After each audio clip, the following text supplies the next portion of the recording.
सुना, चला सब बराती लोग खाए बैठ गए लगन तनी से गरिया देवल जा, शुभ होला हो।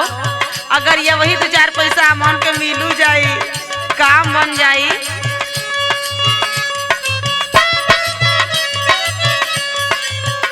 सरसोईया फूलेला राई चौराई बिना, सरसोईया फूलेला।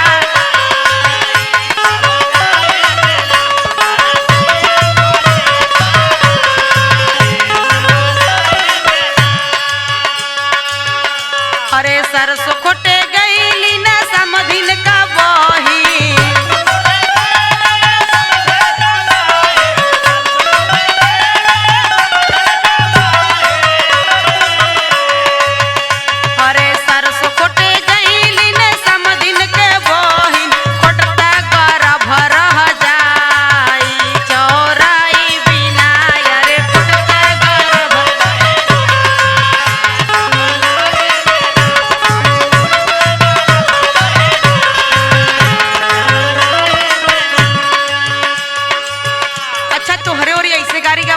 सीता। हाँ चंपा, तोहरे और कैसे गवाला? हमरे मिर्जापुर में आवा, हम बतावत देखा कैसे गावल जाला। कैसे हो? अरे बिछी डोल गई, अरे बिछी डोल गई, अरे बिछी डोल गई सारी बदनिया में, बिछी डोल गई।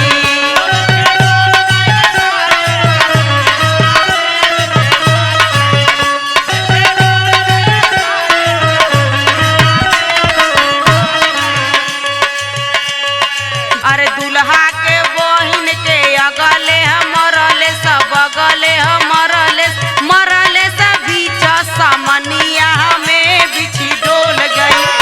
हाय हाय, अरे मोर बहिनी हटा, तोहरे मिर्जापुर में तब फुहर फुहर गाड़ी के वाला। अरे काहे नहीं हो, गाड़ी फुहरा ना होला।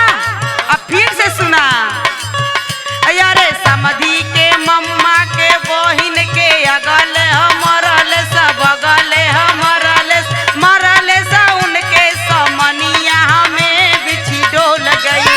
हाँ बिछी डोल गई, अरे बिछी डोल गई सारी बदनिया में, बिछी डोल गई।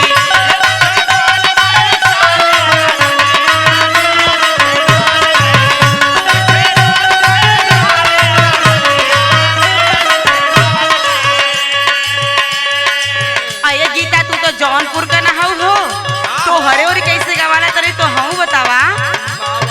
सुना हम बतावती हमरे और कैसे गवाला। अरे रहरी के 3 पाती तीनों को चनार जी, असमधी के 3 बहिनिया तीनों बड़ी छिनार जी।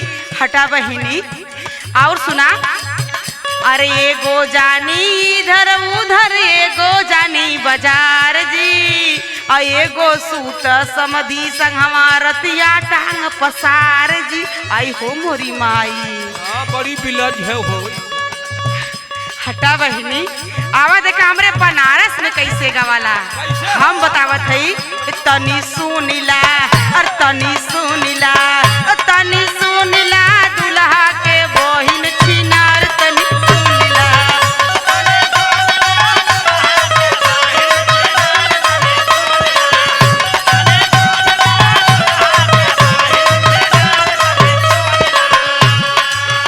रोज जाली बाजार घूमे, उखिया रहार खोजे नवका भतार, तनी सुनिला, तनी सुनिला, तनी सुनिला, समधिन के बहिन छिनार, तनी सुनिला।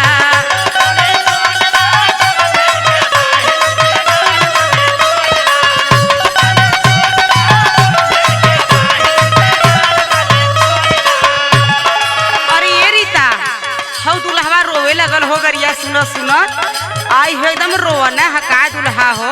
अरे दुल्हई ना, ए बड़की भौजी, ए मोटा भौजी देखा, और समधियो रोवत हयन हो। हटा, एकदम रोवने कुलवन का हो। तरी रहू लोग के गरिया आया, अब और चापल जाए, रोवा रोवा के ना रोवत है। दुल्हा काहे रोवला, अपन बहिन खोजेला, तोहर बहिन हेरैलिन हिरनवा में। कहो ऐसे अरे इतना ही ना आऊ सुना समधी काहे रोवल अपन बहिन खोजला तोहर बहिनी है रैलिन चमरनावा में कही का कही अब पैसावा न देबा का हो गरिया गवाई इतना इतना गाड़ी बतावा कौने कौने जगह का सुनावल गल हमरे बनारस के गाड़ी सबसे बढ़िया नहीं हो हमरे मिर्जापुर जौनपुर के गाड़ी बढ़िया नहीं लगल अब भदोही के गाड़ी हम जायदा कहीं के नगरिया भैया पैसा वैसा मिलता नहीं बा चला छोड़ा हटावा अरे तनी सुनिला तनी सुनी